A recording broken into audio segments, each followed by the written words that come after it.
going to yell some things, and then, but most, it just matters that you clap after. So you don't have to pay attention to me. Good evening and welcome to another dazzling celebration of the written word here in beautiful, sweaty Brooklyn. We are joined by two titans of letters this evening, so let's get into it. Tejas Desai is the author of the best-selling international crime trilogy, The Brotherhood Chronicle, The Human Tragedy, Good Americans, and Bad Americans, Parts 1 and 2. The founding of the New Way Literary Arts Collective and Movement, he has been profiled by numerous publications, including HuffPost, BuzzFeed, and the London Post. He attended Wesleyan University, University of Oxford, and holds 2 master's degrees, including MFA in Creative Writing from CUNY Queens College. He was born, lives, and writes in New York City, where he works as a supervising librarian and for Queens Public Library. Yeah, a little bit of clapping. More to come. All right. His partner in conversation this evening is William J. McGee. William J. McGee was born in New York City and received an MFA in fiction from Columbia University. Among other pursuits, he teaches undergraduate and graduate creative writing, represents Air Travelers as a competition and consumer advocate for Washington, D.C. based nonprofit, and is an award-winning investigative journalist and columnist. McGee lives on Long Island, where he is a member of the boxing club and is at work on another novel. Last on the list, he's a father. Ladies and gentlemen, put your hands together for William J. McGee and Tejas Desai! Thank you so much. Welcome, everybody. Are we on? Can you hear me?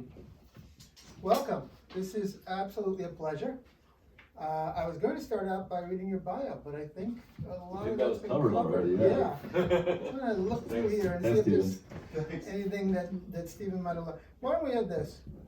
Your panoramic portrait of American society, the human tragedy, includes the award-winning Good Americans, published in 2013, which was praised by Kirkus Reviews as a solid collection of rare caliber. That's pretty good because they're tough. That speaks volumes about the human condition and modern life in America. And the groundbreaking, multiple award-winning pandemic novel with short stories, Bad Americans. It was praised by Publishers Weekly as a powerful rendering of the human experience uniting a divided America. And it's as also was called a timeless masterpiece by Bestsellers World. That's of course what we're going to be talking about tonight. When Stephen was speaking there, you may not have caught everything at that speed, but I do want to just take a moment to reflect for us personally and others in the room. You're also the founder of the New Way, Way spelled W-E-I, the New Way Literary Arts Collective and Movement. And together, we have all been supporting each other. I just had a reading myself a few weeks ago in Long Island, and was so happy and pleased to see members of our group join us for that, and again here tonight. And you've arranged for us to do all kinds of fun things, including participating in the Brooklyn Book Festival, which we may be doing again this year. Yes, I hope so. Yeah. So with that, I think we can put your bio to rest for now, but we'll be going back and forth with some of the things you're doing there. So let's get it started off. Is there anyone here that's read either part 1 or part 2 of Bad Americans, just to get a sense? Okay, so we have some folks that are familiar with the work, so that's good. So you yourself have described it as the great American pandemic novel. Maybe you can just kick it off by telling us a little bit about why you decided to write the great American pandemic novel. Sure. So it's kind of a long answer, but I'll tell you the story, I guess. So it actually kind of starts about 25 years ago, 2001.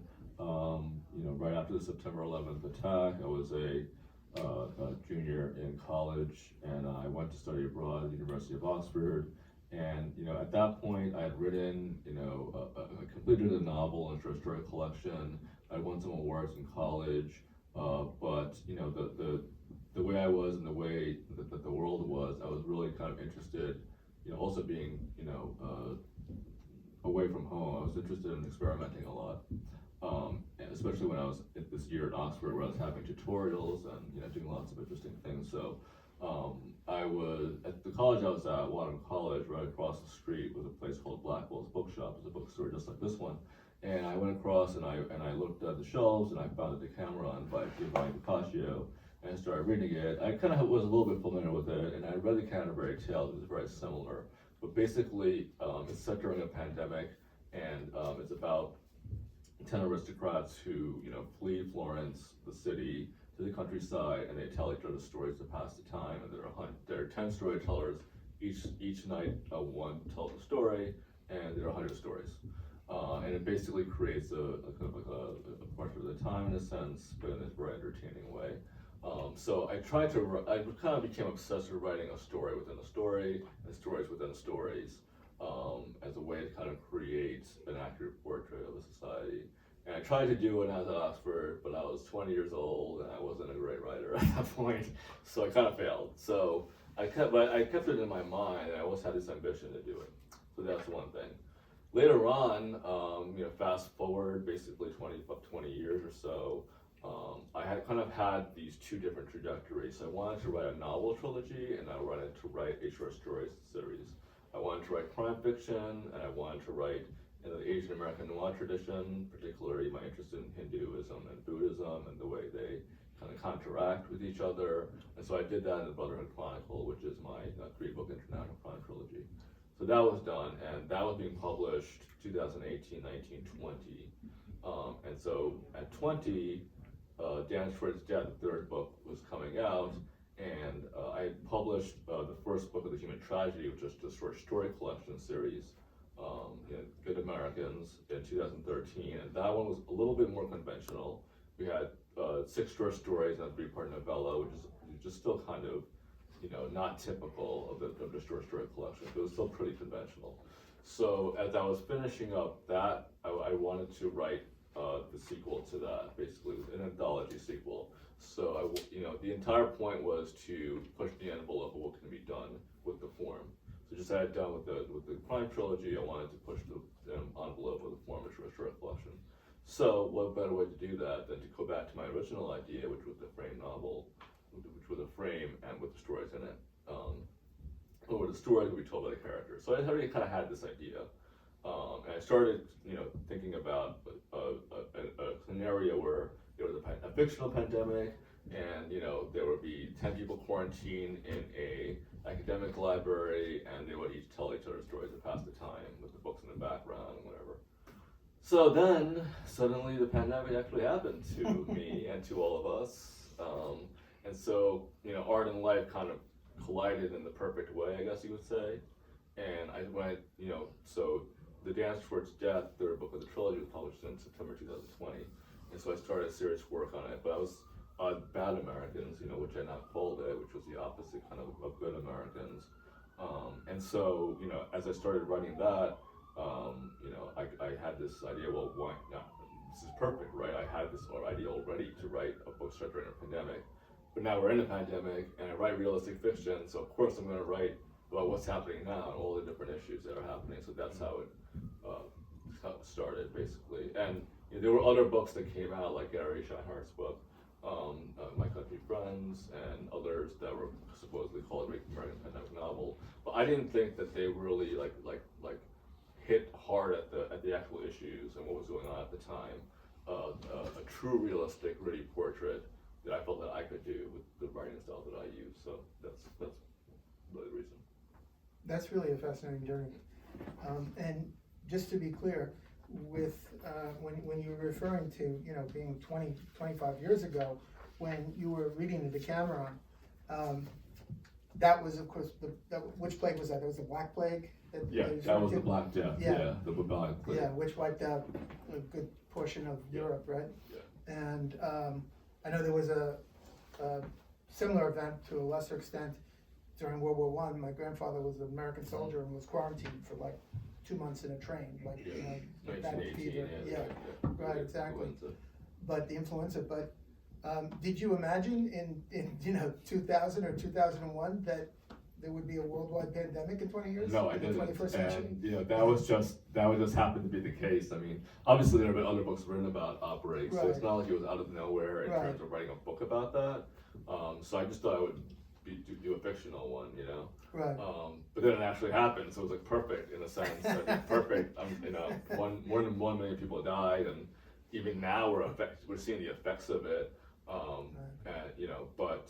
But still, I mean, in terms of documenting the time and the age of what was going on, it was perfect on an artistic level. Right. So we have so much to talk about because, first of all, the subject matter obviously is fascinating, and I'm sure there's going to be people wanting to weigh in on that. But let's talk about the writing style itself, because it is really unusual. It's unique. What inspired you to write a frame novel with short stories? And maybe you can walk us through what exactly is a frame novel. As you describe it, it's a novel and it's a short story collection. Which is it? Both? So in a sense, it's been done because we had the Decameron, we had the Canterbury Tales, which is very similar. But in the Canterbury Tales, that's set in England, about a century later, and it's about a bunch of pilgrims on a religious pilgrimage, and they each tell stories. In this case, though, they're a little bit more like the storyteller are kind of like getting back at the other storyteller, and there's more of the stories kind of speak to each other in a way that the Decameron stories don't as much. And of course, there are the Arabian Nights as well, which does that. But in the modern times, we basically have what they call novels and stories. For example, Winsburg, Ohio, Sherwood Anderson's book, or Olive Kitteridge was one of the Pulitzer Prize about a little bit more than a decade ago, where you have stories. It's basically a traditional short story collection in the sense that there are a bunch of stories in a collection, right? But there are characters that come here and there, come back, and they basically they depict the town or entire world through stories. I know Jonathan Kravitz, who is a Rockaway writer, he also wrote a novel and stories essentially. But the frame novel with the stories that told by the characters has only been done a few times, which is the times that I mentioned. So I wanted to get back to that because I really admired those books. And not only that, but how the stories themselves are so entertaining that they're really, they can be read just kind of like a Hollywood movie almost, Right. But they also are these great portraits, and they also make you think about, the characters and the worlds. So that's the reason why I wanted to do it that way. So again, pushing the envelope of what hasn't been done recently, at least in this case. Yeah. But in the case of those books, also the frame narrative isn't as strong. Like it's it's kind of just there for the story to exist. But I really wanted the frame to also be a story, and to that you would get to know the characters, that they would interact, that they would have conflicts, and that there would be a plot there too. Although in this case, it's not. It's a little bit more of a slower burn than the stories themselves. Stories are really compelling individually, and they're all different, and they're all told in different styles, but at the same time, and they all have different effects, but they kind of grab you in a sense, whereas the frame story kind of sneaks up on you, I guess. Right. Just like when you look at the traditions in American literature, it's a form that you don't see a lot. You mentioned Sherwood Anderson. I remember reading that in college when I was, a very young writer at 19 or 20, and it just blew my mind. I was like, wait a minute, it's a novel, it's short stories, with both? And the Visit from the Goon Squad, which also was a surprise, is a more recent example as well. And Hemingway sort of dabbled with that a little too with his short story collection about Nick Adams, the same character. In our time, exactly. All throughout. And what I found interesting is that a lot of times the protagonist in those stories is sort of in the center, and it's about him or her, and other times they're just sort of, our guide while we're meeting other people, right? Yeah. Were you conscious of that too? The interesting thing about Bad Americans is that there is no protagonist really. Yeah. I mean, there's the billionaire who's calling the people in the mansion, who are quarantining in the mansion, and he's kind of the main character. I mean, everything kind of revolves around him in the sense that he's the host. But until the end of the book, you don't really get to know him as well, and he's much more prominent in part 2 as a character. But he's still not the main character. There really is no main character. So that was actually a huge challenge for me, because how do you have, almost always there's somebody that the audience has to recognize and kind of empathize with in any narrative, right? And that's kind of one of the themes of the book, which is that no matter how objective we think we are, we're always looking at any story that someone tells through our own personal experience. And so the way you react to one story is completely different than the other. Probably tells as much about you as it does about the story or the storyteller. But anyway, in the actual frame story, there's so many characters and they're all interacting with each other. So you don't really get that sense of I guess what do you want to call it? I guess a frame in a sense, someone holding down a pole where everyone's kind of going around it. If anything, that's olive, where it's like the actual mansion itself. Right. But similar to a reality show that you would watch, like The Bachelor or Big Brother, it's like the concept itself that can hold it together. But you're seeing all these people interact, and there's no actual center. I haven't mentioned this to you before, but one of the things that struck me when I was reading it was sort of like The Wizard of Oz, in that they're all, he's at the center of the story, but he's really off stage, right, for most of it. Yeah, it's very similar to that. You're right. That's a good analogy. Yeah. Well, so, you've made so many interesting decisions here, but the other one, of course, is that for those that can't see the fine print, on the left is part one, and on the right is part two. So you also made the decision to split up the publication into 2 parts, and then on top of that, you made another interesting decision. You published the internal stories separately. So maybe you can walk us through that, because I remember when I first got an email from you, and I said, wow, he's selling a book for $1? Was it $1? Was it 99 cents? 99 cents, and yeah. I said, how's he ever gonna, is he independently wealthy? What's the deal with this guy? And then I realized, it's one story, and multiple, how many stories in all? So there are 12 stories in all. Yeah. So 6 stories in each part. Right. And those 6 stories are published 1 month apart. So in March of 2025, I had this house party, which some people came to, as you know. So that's when I published the first story, which is the first story told by Andrea, who's a Filipino-American nurse working at Elmer's Hospital. And she tells a very intense story about, how she and the other essential workers fought the pandemic, like at the height of, in March of 2020.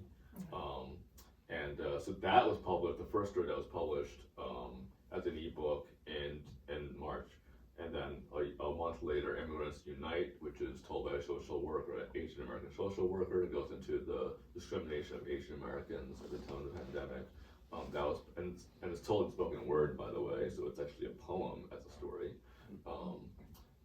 So that was published a month later, et cetera, et cetera. So, that was going to give a build up to the part one, the big publication in September of the frame story in the book. But you could also read the stories individually. So it was showing, yes, you could read the whole book, and that gives you the best context, but you could also read them individually. And some people might be interested more in a spoken word poem than or they might be interested in like Gay Black Man telling a novella, like that is in Black Boy's Ballad, the worst story, possibly the best one. Then versus the story from a conservative character or in a chaos. So it was. It's a very panoramic view. It's a very panoramic. I call it a panoramic portrait, and that was the entire purpose of the Human Tragedy series as a whole, which of course will continue even after this. But that was the goal of it, and that I think that was the best way to do it. And the other thing is that it was also practical, because if I had published part one and part two of the whole book, which it kind of is, it definitely, part two is different in the sense that the characters know each other better, and the stories kind of are more, in the first book, the characters kind of don't know each other as well, so they're more defined by their political views or their identity. Whereas in the second book, they know each other better, and more has happened in the mansion and in terms of their interactions, and so you can really kind of wound the character through a story in the second book. I could have published it as one book, but it would have been impractical, because it would have been like 900,000 pages long, and a lot of these awards, for example, that I won, like they won't take a book that's over 120,000 words. Like publishers won't either. Yeah, exactly. Well, that's the other thing. Yeah. So it was, I had to either split it in thirds or split it in 2 books. And I think 2 books was more realistic. Let's talk a little bit about reviews, because I went on and took a look at the feedback you're getting, and some of it is really quite impressive. I know for authors, you sort of have to keep an even keel. You don't want the good reviews to go to your head. You don't want the bad reviews to make you stay up at night. Yeah. But here's one that really jumped out at me. This person said they had read part 1, so they were eager to read part 2. And they wrote, I was primarily eager because the author had captured my attention as only the likes of a King or a Kuntz have done over the decades. That's pretty heady company. Wow. And, goes on to say that basically you expertly utilize each of these writing techniques to perfection, and this person looks forward to reading more. How do you process, reviews and whether they're good or bad? Yeah, obviously, as you say, you can't let the good one get to your head too much. And you can't let the bad one bring you down. But there haven't been too many bad reviews of Bad Americans, by the way. In fact, I haven't read a single one, really. That was completely bad. But yeah, the King and Kuntz, I was actually surprised by that. I've never thought of myself as a Stephen King or a Dean Kuntz. But I think that goes along with the fact that I do definitely try to write books that are engaging, that kind of force you to read, versus, like a lot of books that I read, I kind of force myself to get through it, or, to kind of read halfway through, and then, I'm just not compelled forward. Whereas, even from the beginning, back when I was not as experienced a writer, people always commented how engaging they were and how compelling they were, how they forced you to read. Those are the books that that's the style that I admire, and that's what I try to do in my work. So in that sense, I think, but the other thing is, I also write thrillers as my other trilogy, and so King, Kuntz, obviously are thriller writers in a sense. Right. So that does make sense in that sense, but I like to think that my works are a little deeper. I'm not saying anything about that about Stephen King or Kuntz, who both of whom I admire, but I think that's where it comes from, I would think. Well, one of the things that's interesting is looking at this form and comparing it to other art forms, like music or even television or movies. We see a lot of serial work. We see a lot of it in TV now. We see, when I was a kid, most TV shows were single episodes. If you missed 1 week, it didn't matter. You watched another week, Right. except for soap operas in the daytime, right? But and now we got the Netflix series. Right. And then in the 60s, we saw music change, because before that it was mostly, 45s, whatever, individual, records. And then the albums came, right? And the Beatles and other rewrote all of that, so that there was this connectivity, right? Yeah. Going between, it's not just, here's my 10 greatest hits and on, but there's a theme, with Sgt. Pepper or whatever. Talk about that a little bit. I mean, do you see those comparisons too with this work, that it's almost as if you're doing a concept album? Yeah, that's kind of how I thought of it. I kind of think of Bad Americans as a huge concept album, basically. Except that, most concept albums don't have a frame, right? Like, let's say, Dark Side of the Moon or Pink Floyd or The Wall or whatever. You still have the songs, and there's a thematic consistency, or, there's the character of Pink in The Wall, for example. But I thought of it in a similar way, in that every single story would kind of have a different theme, but that it would kind of connect with the larger goal of the panoramic portrait. And so each story is like a song, and each song has a different flavor, but together they create the whole. And then the frame story on top of that, adds a greater layer of complexity. So hopefully, kind of goes above the concept album itself. So that was the idea of it. I did think of it kind of as a big concept album, just in prose and literature versus in music, I guess. What would you say to a reader who said, I'm going to buy the stories individually, but I'm not going to read them in the order you published them? That's fine, yeah. I mean, that's why I published them individually, because people might want to read them backwards or whatever. I mean, there's no real right way to read it. I'm not going to tell the reader how to read, and I'm not going to tell them what to think either. Part of the entire point in the book is that it forces you to think on your own. I mean, and however you think of a story or a character is how you think of it. It's not my job to tell you what to think of no it. spoiler alerts, they don't bother you. No. You're a better man than I like to tell readers what the hell to do.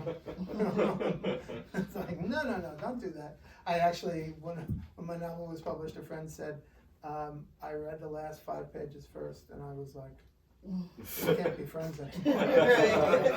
Why would you do that? I've been doing that my whole life. And I'm like, no, we need to talk, but whatever. So let's talk a little bit about these characters, because they're really what makes it up. You have 12 storytellers, the staff. We talked a little bit about the billionaire. The situations that you present for them, they're so complex and yet they're so believable. And it really is an amazing and genuine literary achievement. Can you speak to a little bit about how you do that? Like sort of tell us a little bit about the backstory of the mechanics of what you do? Yeah, so it was actually almost a 5-year process of creating this book.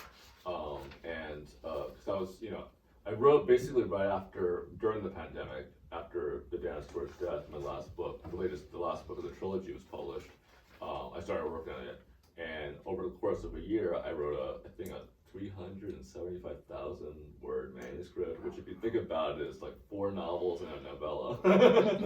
So it was extremely long. Extra stories on top, yeah. I mean, there were 12 stories, and most of the stories actually are pretty much similar, or sort of the same as this. There were some revisions, but the frame novel was very long though, because there's so much detail. I had like backstories of every character, and everything they would eat, and all their, all the things, all the activities. During the day, by the way, in the frame story, the characters have activities. They will play Family Feud. They might play dodgeball. They do all these different things, just like they would in a reality show, like in The Bachelor or in the Big Brother, whatever.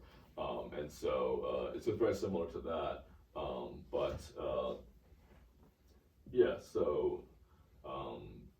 Sorry, I lost my train of thought.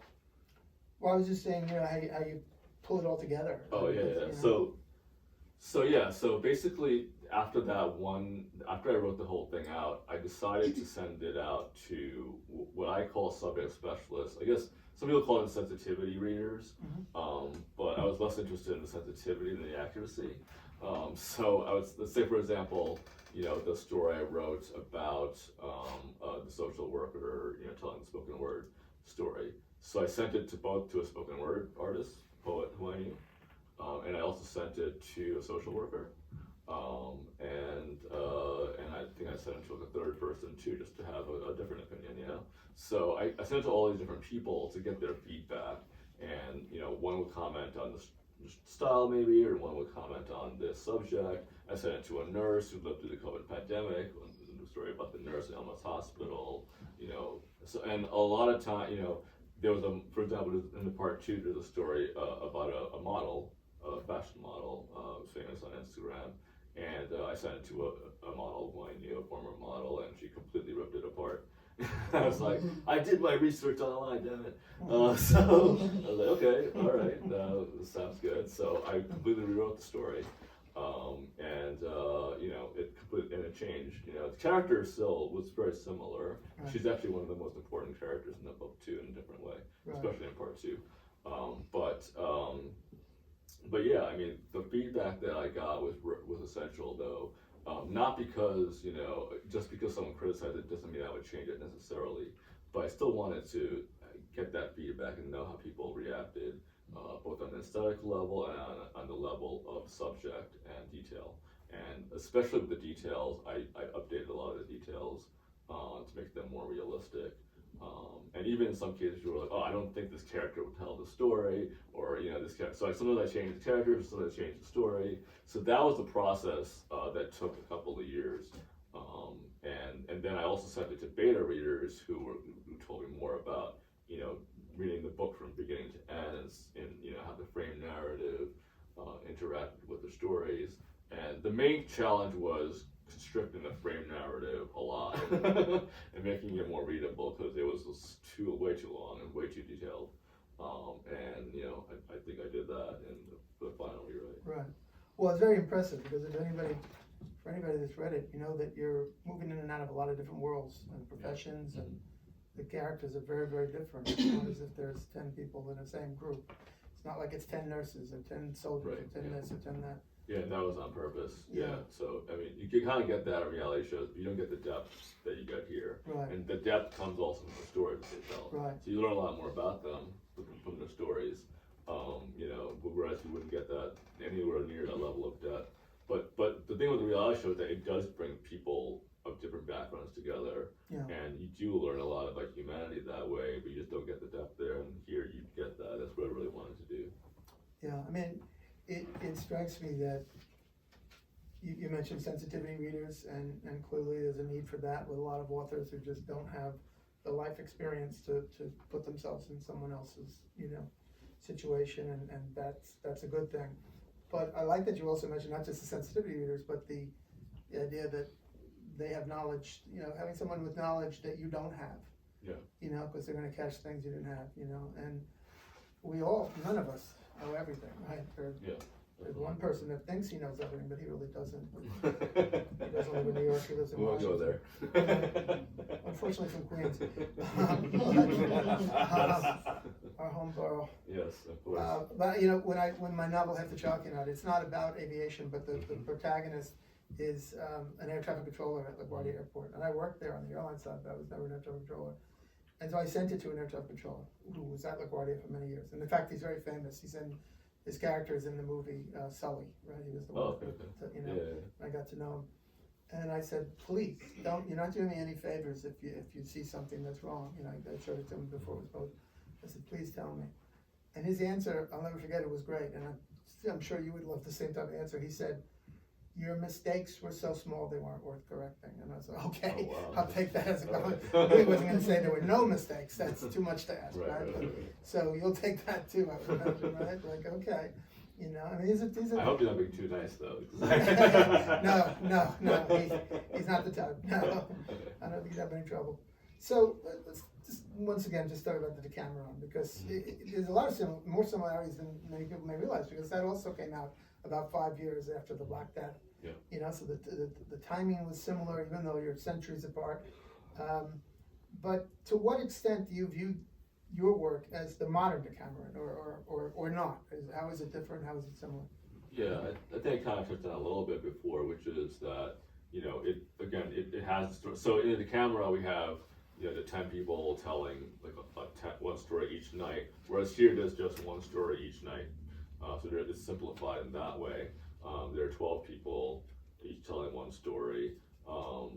And it's true, they differentiate in style, they differentiate in tone, in subject, and they tell you a lot about the person who's telling it in a way that I think the camera doesn't do as much.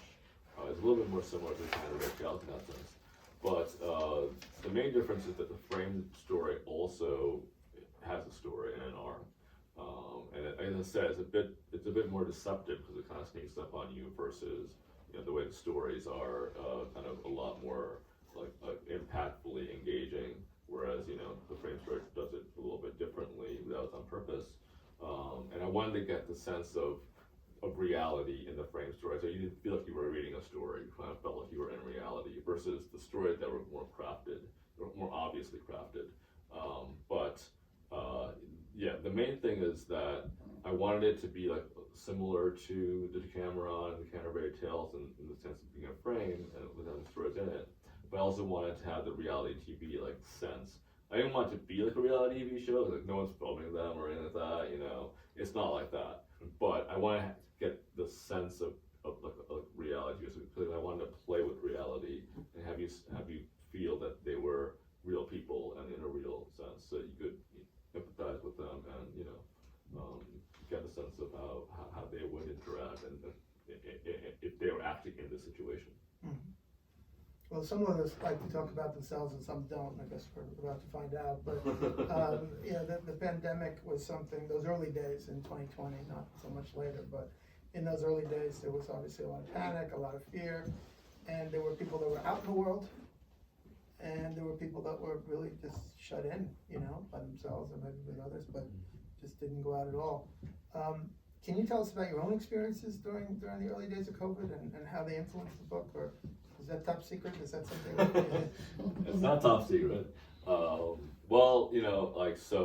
My story is interesting because I was actually about to go on a trip to. I travel a lot. I travel every year, usually for about a month. I go to different places internationally, usually. And I was about to go on a trip to Southeast Asia, to Malaysia, to Indonesia, some other places. And my flight was actually through China, as a connecting flight. And then, the pandemic happened, and I actually got sick myself, very sick. And I actually got so sick that I had to cancel my plans. I literally canceled. Thankfully got my money back for almost everything, because the flight went through China and they were giving money back for that. and also most of the places I had booked, even though I booked them individually, I was able to cancel and get my money back. But I was sick for about 6 weeks, and I finally got back to work. Like, literally, I had all the typical symptoms of COVID. Now I realize it probably was COVID. I didn't realize at that time. I had the bad cough, and then I had the extreme tiredness for weeks. I actually came back to work, and I literally had to leave within half an hour because I was just too weak. So I came back, and then like a week later we shut down. And then once we were quarantining, you know, I work for the Queens Public Library. We all shut down, and we were shut down for about 3 months. And as I was quarantining at home, my mom actually worked at Elmer's Hospital. She was a lab technician there, and she actually got it also, and so she brought it home to us. And so I guess I got it a second time. I don't know. Eventually, we all had the antibodies, so I don't know when I got it, or twice, or eventually I had like 5 or 6 times. By the way, but anyway, so there was that. But also, you know, I was just watching what was happening. You know, of course, people I knew got it and passed away, so I had that experience. You know. And you know, I was you know, seeing what happened with George Floyd, you know, the riots in Manhattan, the discrimination against Asian Americans, how essential workers were both deified and basically sacrificed their lives, and you know, how African Americans were more likely to get it. So all these things were happening, and so I was processing all this stuff, and so that's a lot of the stuff that I used in the book. And the other thing was that, you know, the rich were moving to the Hamptons, the countrysides, and so that's how I got I mean, obviously it happened to Decameron too, not much has changed in that sense, but there's 10 aristocrats, and here we have people of all walks of life, right? We have the rich conservative who was also an army lieutenant, and is currently a financial analyst. He has that perspective. We have the social worker who's basically right out of college, he's extremely liberal. You know, we have, you know, the billionaire who has his secrets and stuff too. We have the staff, and you know, that's another thing we didn't touch on. The staff is also, they don't tell stories, but they're also involved in the book. And in the second part especially, a lot of the boundaries are pushed away, and they become part of the story as well.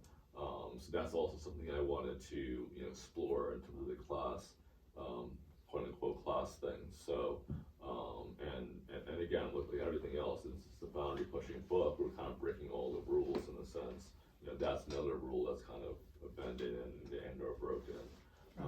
But yeah, I mean, my experiences, my personal experiences, and also what I was seeing, what happened, directly related to what I wrote.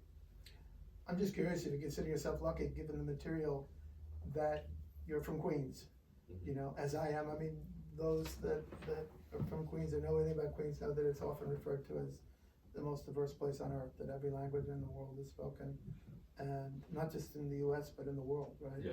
And The world's borough. Yeah, the world's borough, right? Speaking of bookstores, it's a bookstore in Jackson Heights, where I'm from.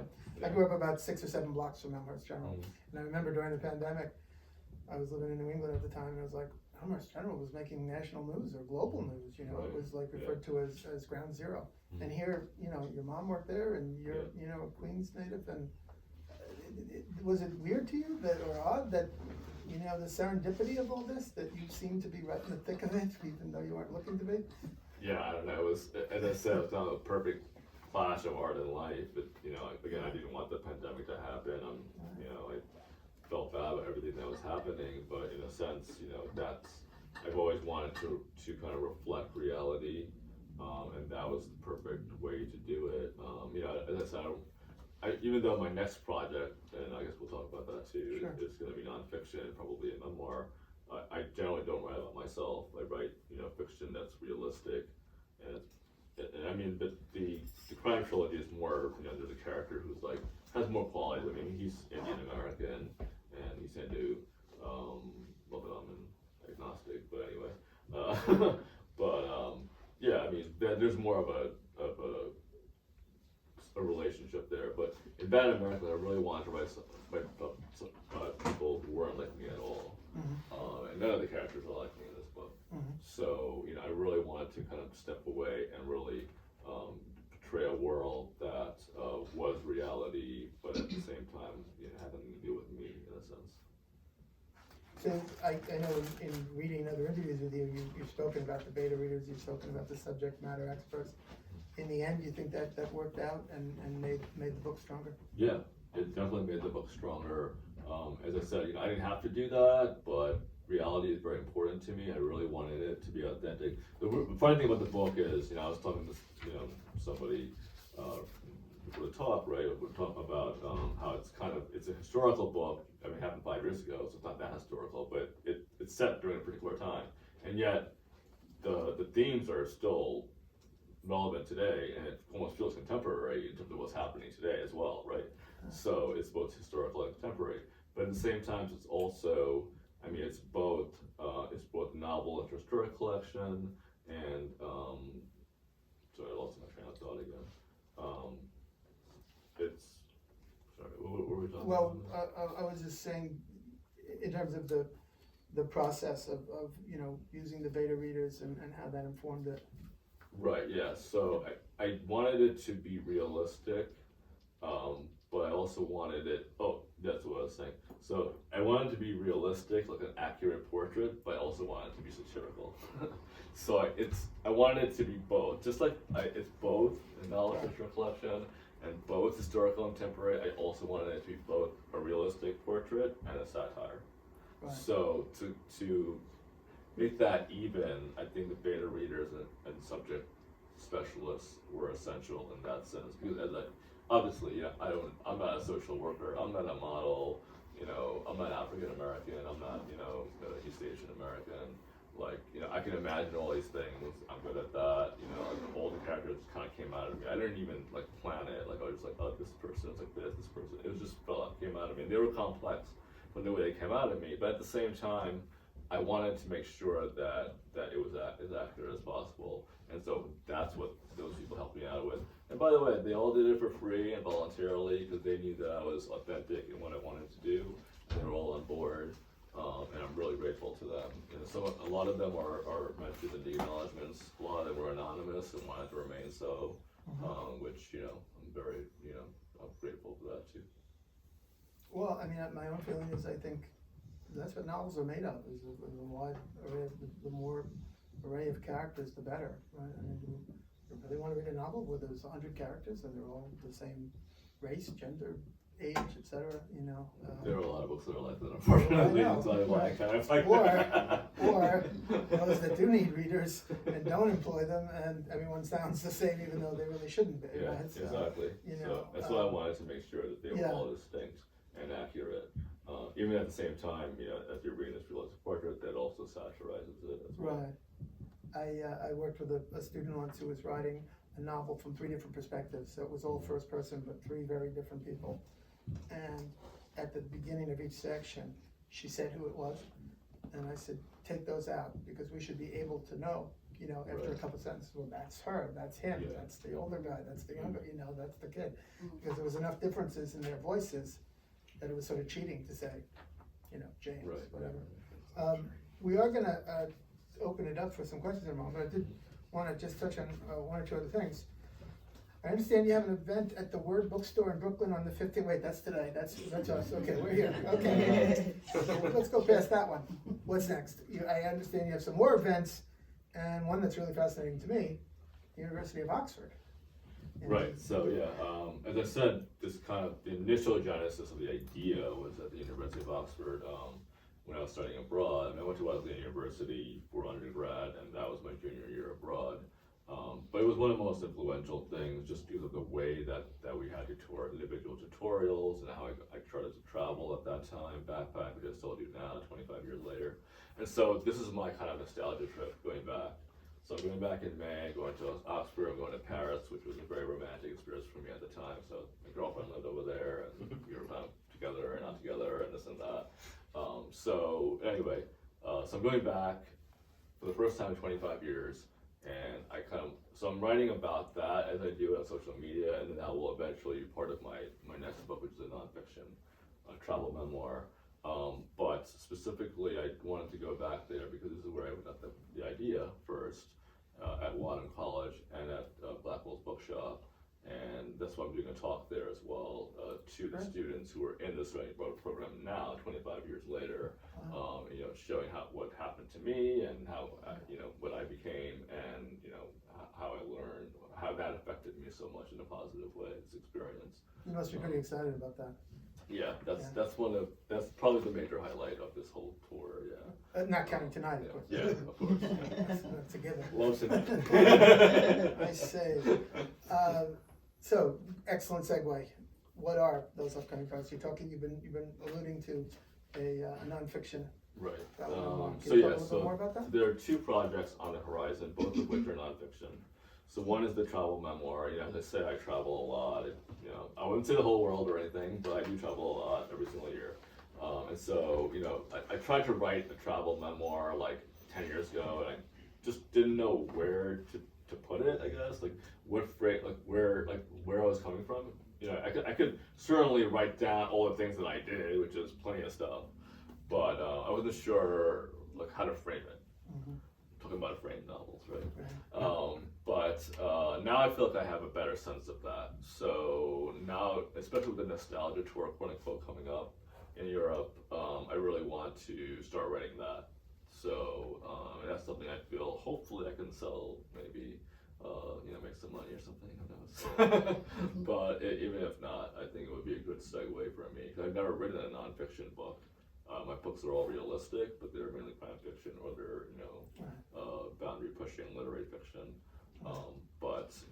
So that's one. And then the other thing is I want to talk about the new way, and I really want to kind of talk about the movement that we're part of, right, in terms of writing diverse stories and really pushing the envelope of things.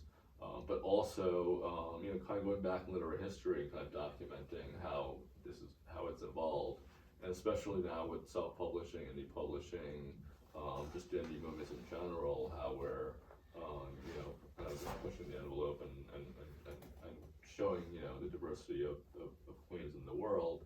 I really want to write a book about that. So it'll be kind of part history, part theory, part, documentation of the contemporary scene.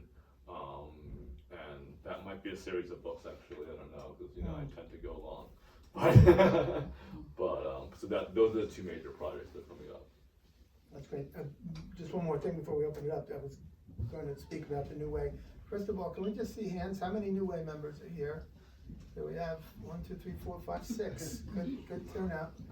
And again, a very diverse group. It's one of the things that strikes me about it every time we get together. For those that aren't familiar with it, can you just explain, what we do and how we get together? So I mean, technically, I formed my company, the New LLC, in 2012, but I always kind of thought of it as a movement and collective. And in 2023, me, Vegas, who's sitting there, and Casper Jarecki, we started a salon where we would meet every month in a different borough of New York City, usually at a restaurant or a bar or something like that. And we just call different writers and indie artists to come talk with us and collaborate on things. And it started off informally, but we met lots of great indie writers that way, of every type. And now we're collaborating on things like the Book and Post Festival, where we can save money, or we can, support each other online, for example, collaborating on posts and stuff. And so it's a way for indie writers to not only to get their stuff out, but also to, build their audience, and just, increase in prominence, I guess. So now at this point, it's kind of an informal collective of 15 members. And we're always looking to expand and welcome people. But that's the idea behind it. Kind of like going back to the old days when writers get together and talk smack and stuff. Algonquin Round Table.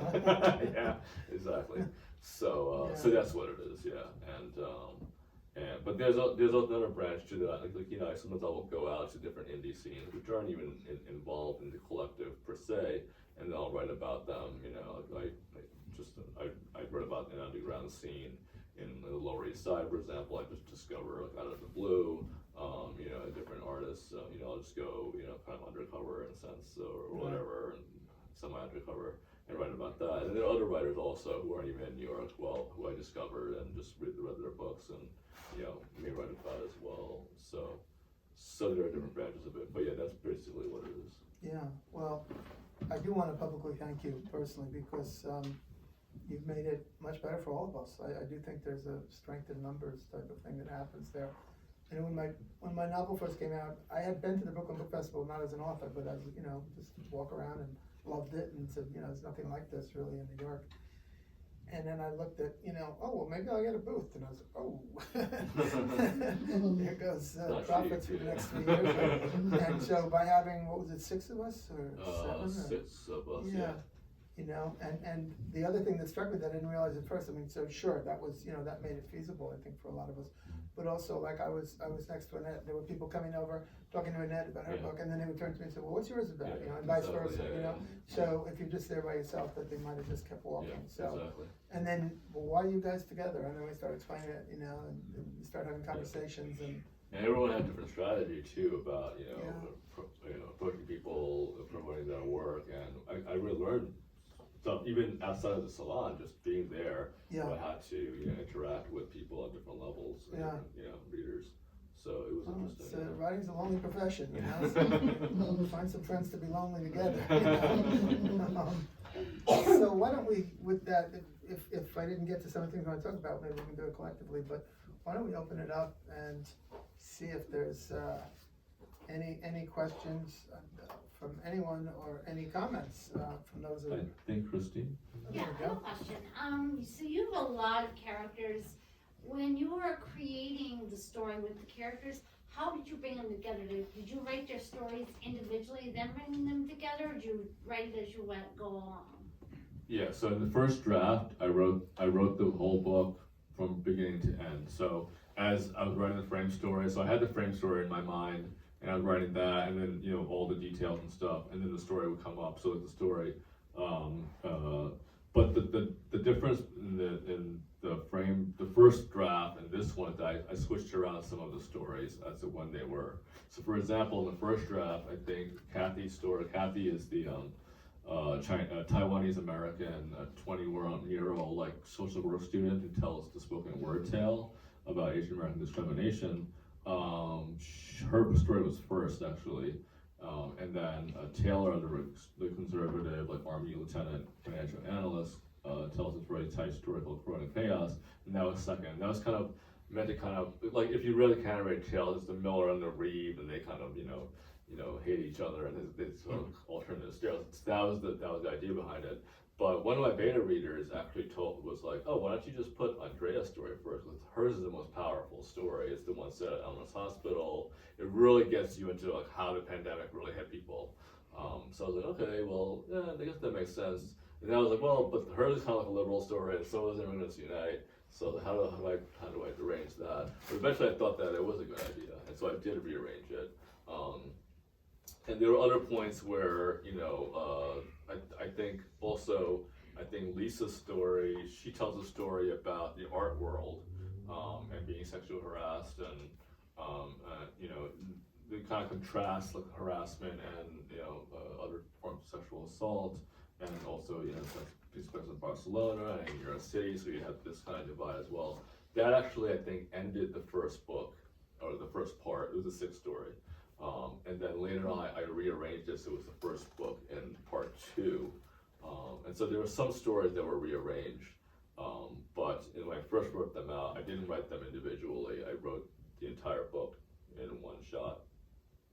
The 12 nights, the 12 days, and all the 12 stories.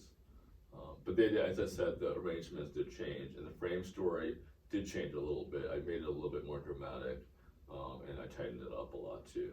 So, but like with the characters, like, okay, you say Healy for argument's sake. You say, okay, well, as I'm writing about Healy, and like as you're writing, like the characters, do they come to you as you're writing the story, or did you like write about Healy and then added Healy? Like, what characters do I want to use and then put them together? Yeah, it was. I was really blessed because all the characters kind of came to me as complex people. I don't know. I don't know if it's a gift or if I just. I don't know. I don't know how it happened, but I somehow got that with the actual characters in the frame story.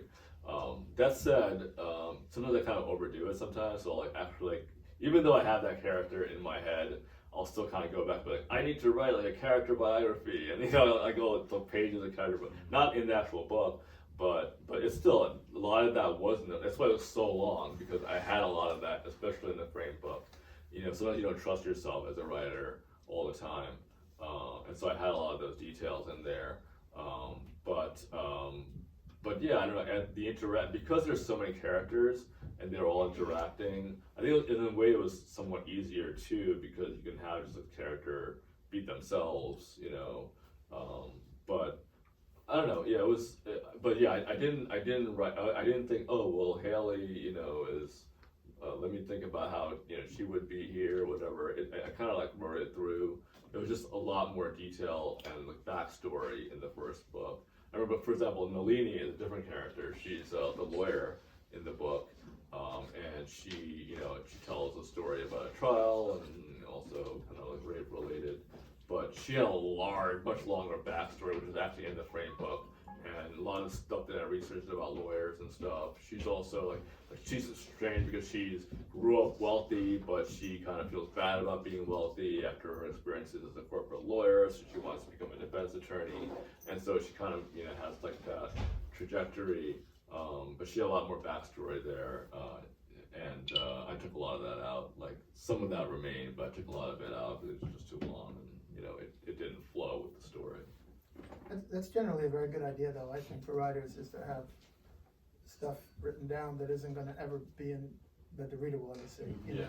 Speaks to sort of the iceberg theory of writing. I know Hemingway and other stuff. I agree with that, yeah. 10% that the reader will see, and a good test is, to have somebody say, well, this character here, who did they vote for, or something like that, or do they have a love life, or, you see them in a public setting or something.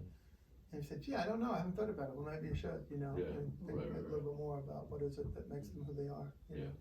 Or like some of the classes, they have like the list, the character list, like, eye color, hair color, Right. like all this stuff that you probably don't use, but like, Right. some people do that when they develop characters. I know I do. I have notes all over the place that the reader will never see it, Yeah, It's good and practice. a lot of that, as I said, it was so long, and I took a lot of that stuff out as I should have. But I was part of it with my own stubbornness. Like it took longer than it should have for me to take that stuff out because I was just so stubborn about it. But that didn't happen as much in the story because they were already supposed to be crafted. Right. Whereas I wanted the frame story to be more like a reality feel. So I justified having a lot of that stuff in there for that reason. Sure.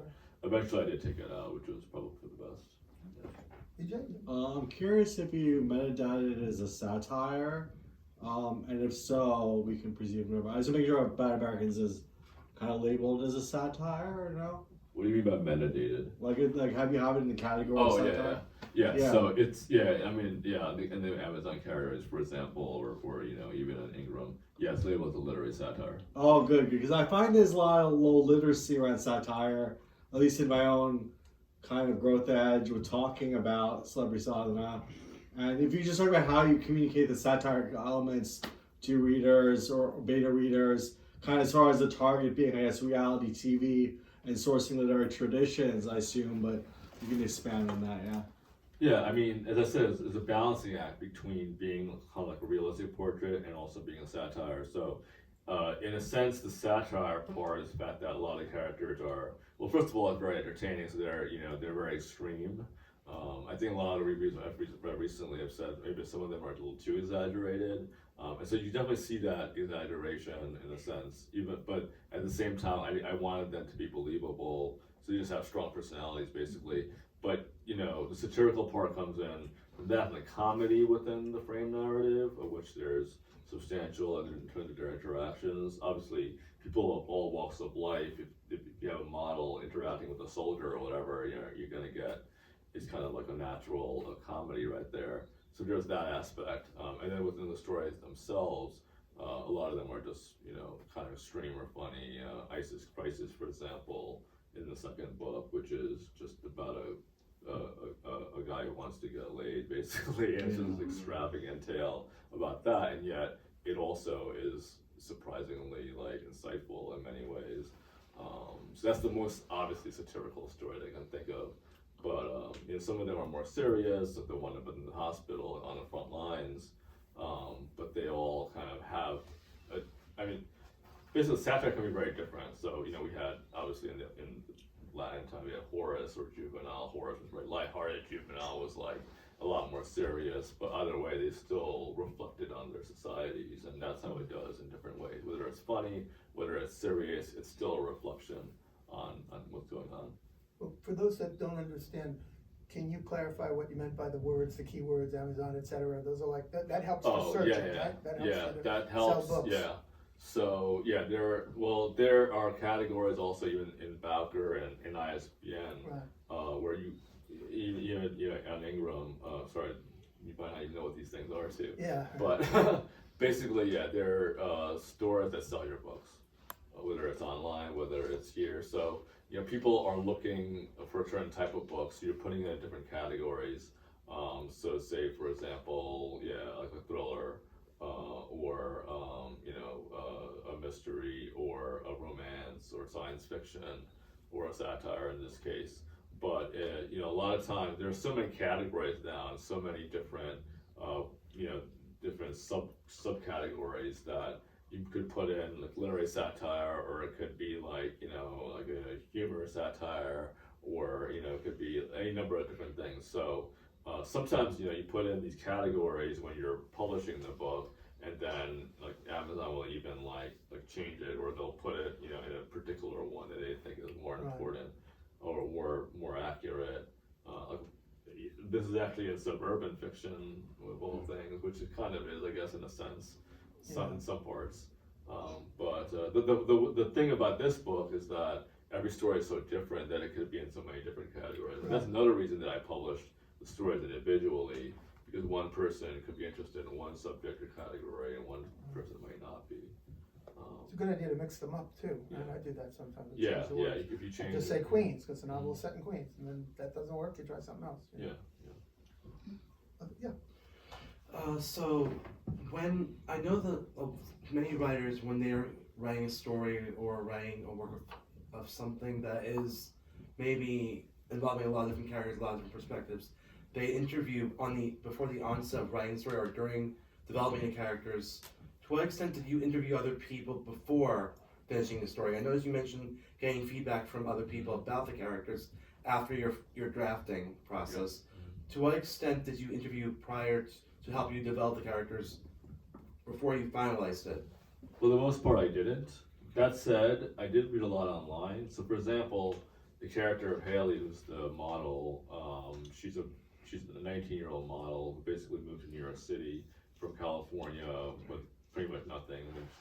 She was her mom kind of just left her, and that was actually based on a report that I had read about a decade before about an actual person that happened to, who was in that world.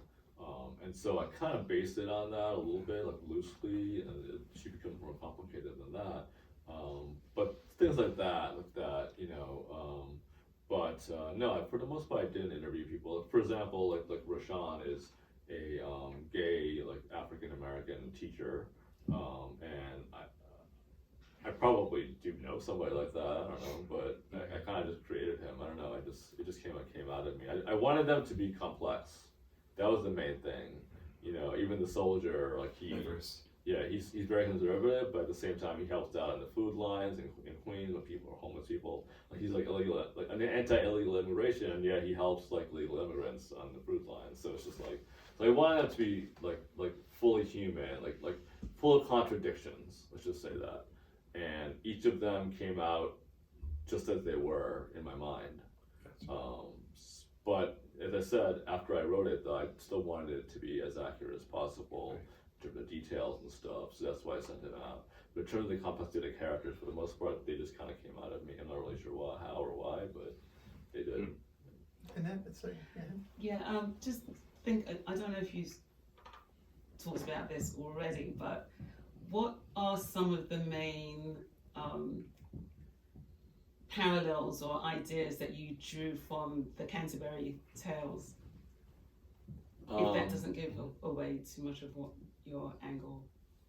Yeah, I mean, the main thing of the Canterbury Tales was how the stories react to each other, particularly with the Miller's Tale and the Reeve's Tale, which are, you know, I mean, in the Canterbury Tales, the Miller, you know, tells this drunken, like, oaf, who tells this really funny story. Some say it's the most perfect story in the English language. I can't remember who said that.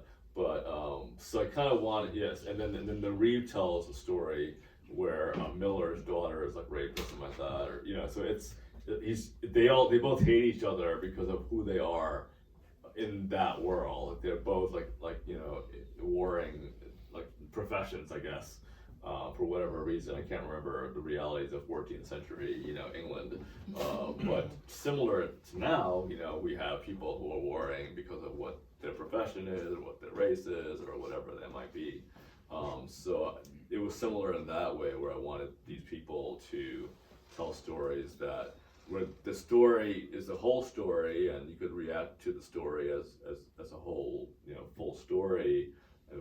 And again, each of the stories have like dozens of characters in them too, so you're getting like a huge portrait. It's almost, I think someone compared it to like a Bosch or a Bruegel painting or something. You know, you're getting this whole world with all these characters, and so each individual story has that as well. But I wanted them also to be able to respond to each other with the stories.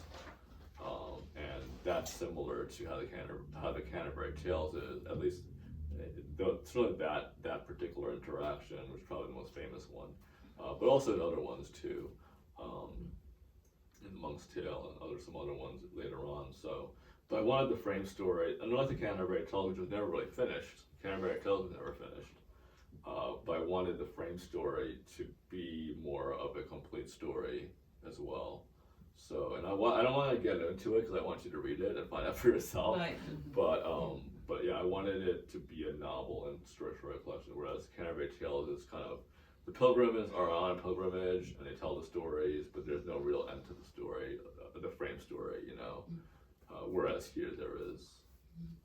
I'm getting you to practice for when you go to Oxford again. Thank you. You know they're going to ask you that question. I'm sure they will. Any other questions? Yeah. I also wonder to what extent has the book something like The Sound and Fury lend any influence on this book, or have you even thought of a connection after, in retrospect, about? Well, Faulkner was my all-time hero when I was growing up, so. I can see that. So yeah, I love that reference. Nowadays, Balzac is kind of even greater than Faulkner to me. But when I was growing up, I was obsessed with William Faulkner. I read all his books. Standing up on the train going to Bronx Science for 2 hours a day each way. But yeah, I mean, part of the experimentation, you know, that isn't as much in vogue now is something that I wanted to bring back. And getting the multiple perspectives from Benji, from Quentin Compson, you know, in the Sound of the Fury. Well, first of all, there's the county, and I always mispronounce it, I'm gonna say, but he creates this whole world with his books, right? I mean, and every book is different too. Light in August is so different in the way that it's structured and the aesthetic than The Sound and the Fury or As I Lay Dying, or Absalom. Yeah, that's an amazing book. I had like 50 headaches when I was reading it, but it's so amazing. But we have recurring characters. We have, you know, different voices, different perspectives, and I always admired that. But obviously, you know, we're getting, you know, The Sound and Fury, we have one family, and As I Lay Dying, we have one family, whereas these people don't know each other initially. Yeah, so that's the main difference here. We gotta have this kind of reality show thing. But they're still part of the universe that he created, you know, they're still interacting in the same place. Yeah. Exactly. So, yeah, but that's the similarity and the difference. But yeah, that's a huge influence on me. He was my favorite writer growing up, and I still really admire that book and all his works. Yeah. Does that answer your question, by the way? Yes. Okay. Are there any questions that I'm surprised that hasn't come up about the actual process of publishing and what the author went through? Any questions along those lines? You want to speak a Okay, little yeah, bit? sure. So, all my books, by the way, are published through my own company, which is the New Way LLC. I formed it in 2012 when it was a long story, but I was getting some interest from agents and publishers, but they all kind of fell through, and I would just, I didn't feel like I could do what I wanted unless I did it myself, and so I made a decision to do it myself in 2012, and I formed my own company. I did a whole book trailer for The Brotherhood, which is my first book, I filmed a movie in my basement. But anyway, long story short, I published The Brotherhood, published Good Americans in 2013. I wrote my other books, and then I published myself, and I contract out to people who help me with not editing as much, because I use beta readers kind of for that, but for copy editing, for proofreading, for interior design, for my covers, for publicity, for marketing. I currently have 2 publicists and a marketer. So, these are things that I don't think I could do myself as well. At least I could branch out. And so these are people who over time I found who are the right fit for me and my work. I had another publicist before, and she worked hard for me, but I wasn't sure it was the right fit for me. And so, my current publicists, I met them, I think in 2018 or so, or 2019, and it was actually a referral by a guy who sold me ads on Publishers Weekly, which was the weirdest thing, because he was in Publishers Weekly, and anyway, I got that contact, and they've been with me, and I've been with them for 1, 2, 3, 4 books now, where they do my publicity and marketing. And I recently hired someone else to do, because they don't do my events and stuff as much, like this one, for example. They're set up through my events publicist right now. So, so anyway, I have a team, basically, who I built over time, and they help me.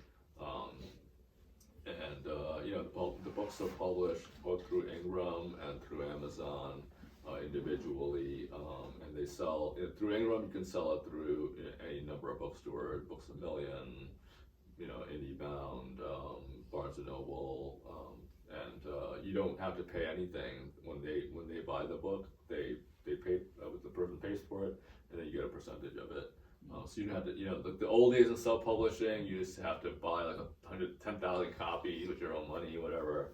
You don't have to do that anymore. You don't have to put up anything. The only thing you put up is what you pay your people, basically, which I do, and you could do more or less whatever you want. That's the beauty of it, that you can craft it for yourself and your own needs. Let me answer my question. Excuse me. Yeah.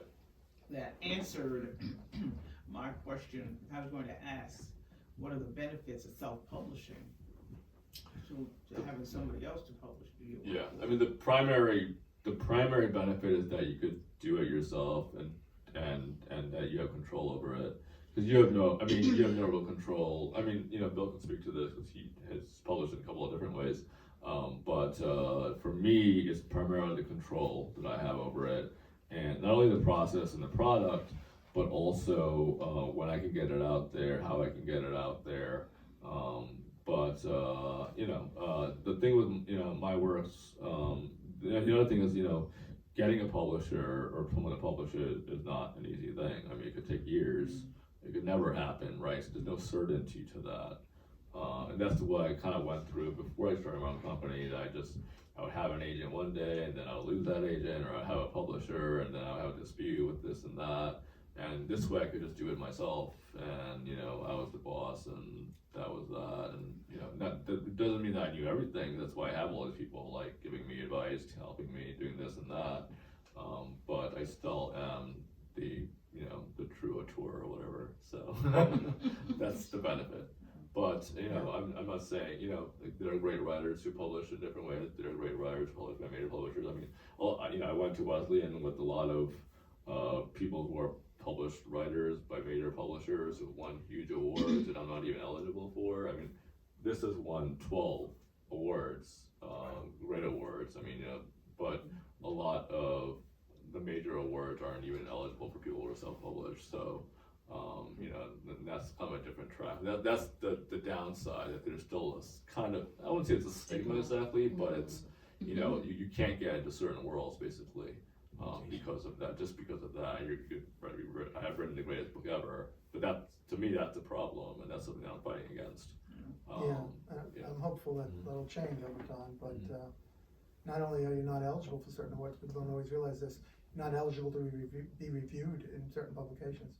New York Times will not review a self-published book, for example. And I did send it to them, by the way. Yeah. And you would think of with this Yeah. concept and everything that they would want to do, but yeah, that's. Well, the still problem what it is, yeah. you know, they're What they based do it in for Times once, yeah. Square, and they don't know where Queens is. They what context? You know, but also, and one other thing, some bookstores won't accept independently published books. Thankfully, this one does, but. Yeah, no, exactly, and credit to him, you know, which I find very ironic. You know, I had an experience where my first book was published traditionally, but my second book I self-published, very much the same arc here. And I went to, and it's based in Queens, I'm from Queens, and I went to an independent bookstore in Astoria, and I said, you know, would you like to, I have some in my car, I'll give you copies, blah, blah, blah. And the woman immediately, she didn't even look at the cover, she turned it over to see, you know, who the publisher was. She said, who published this? And I said, well, I published it to Amazon. And then it was like, she handed it back to me like this. Oh my I mean, she could not have been more snooty, you know, truly, it was as if I had brought in something disgusting, you know, and she said, we don't, you know, and I had to say something, you know, and I said, isn't that ironic? I said, you know, I'm very big on supporting independent bookstores, and yet you are not supportive of independent authors. Yeah, Isn't that funniest ironic, thing, you know? Yeah. You're fighting Barnes & Noble or Amazon. Yeah, I mean, you look on these shelves, You know? almost everything is published by a major publisher. I mean, Yeah. it's, you know, it's funny. I mean, again, we want to support people. Yeah, of and that's course, why I give but credit, they need to, you know, to yeah. this bookstore. Yeah. It's good for them for doing this. Yeah. How are we doing? What time is it? It's about 8:37. Oh, wow, okay, so I think we're technically over time. But, I mean, Stephen hasn't said anything, so. Well, maybe we can get we really didn't mention the most important thing. If anyone would like to buy these books, what could they do? Well, you can buy it upstairs, and I will sign it for you, There you go. if you'd like. Yeah, so that's number one. But if you don't want to buy it right now, you can buy it on Amazon, you can buy it on IndieBound, Barnes & Noble online, you can buy it on Books A Million, Target even, Walmart, you know, wherever you want. Ebook as So, well, right? Not yeah, that's print and that's ebook. what so it's a hardcover, it's a trade paperback, and it's also an ebook. So if you want to buy the ebook, it's more affordably priced. Right now, the Batman Part 1, the ebook is free for 5 days, and Batman Part 2 is at a discount price for only $2.99.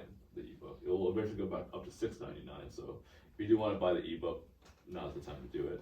But the paperback is upstairs, it's $19.99, and the hardcover, I don't have the hardcover upstairs, but that is $30 if you want to buy it online. So yeah, you can really buy it anywhere, and it should be in libraries eventually. It's at least the community public library, you know, eventually too. So, but yeah, that's how you can get it. With self-publishing, do you get to keep all of the profits? Not all the profits, and you get a percentage. So, so for the ebooks through Amazon, if you price it between $2.99 and $9.99, you get 70% of the markup, which is a lot compared to what you would get if it was a published book, you know, through a publisher. If it's below $2.99, as are the short stories, that's 99 cents. You get 35%. So for my ebooks that are short stories, I get like 35 cents if one person buys it. But if someone buys, you know, part 2 for $2.99, I get $2, over $2. So yeah, so that's the markup for that. For the print books, so the ones that are directly through Amazon, so if you buy it on Amazon today, for example, either one of those, I'll get like 60% or something like that. I get less. I get about Okay. 45. You know, you have to find the sweet spot on pricing, which I have no Yeah. experience with. Because if it's too high, people aren't going to buy it. If it's too low, you're not making money. You know, and it's very Yeah. hard. And I sort of Yeah. played with it, you know, and found the sweet spots. But yeah, so but the $15. Amazon has a much harder markup though. If you Yeah. if you buy it, say for example, on Barnes and Noble, or you know, indie bound or something, I'll get much less because it's primarily through Ingram, Yeah. and they give a much less of a markup because it's a long story, but they're trying to help out, bookstores and stuff like It's that. also not costing Amazon much, Yeah. right? Because what we have now Yeah. is POD, it's called print on Yeah. demand. Like there was a time where there were warehouses in New Jersey filled with books, Yeah. right? And then when new books came out and the old ones weren't sold, brace your heart, they would tear them up, tear the covers up and burn them and throw them out or whatever. Like, Yeah, there's give them to always- libraries, something, but Yeah. anyway. Yeah. But now it's, Yeah. if you order a print on demand book tonight, whether it's yours or mine, if you order it, what's tonight, Tuesday night? Wednesday night, sorry. Sorry, it's a long week. You'll get a message tomorrow saying it's on its way. Like, when it gets there, it's up to you how much you wanna pay to get it quickly, Yeah. but it'll be printed by tomorrow, So it's efficient. Yeah, So, and by the way, Ingram is also print on demand. So if you go ahead Yeah. to Barnes and Noble, whatever, it's also print on demand. It's just that they take more. right. But either way, I still get a royalty. Thank you. Well, yeah, thank you everyone for coming. Thank you, Steven, for having us. Good timing. We got books for sale upstairs. Thank you. Thank you. And free wine too. All right, thank you everyone for coming. I have bookmarks too, if anybody wants bookmarks.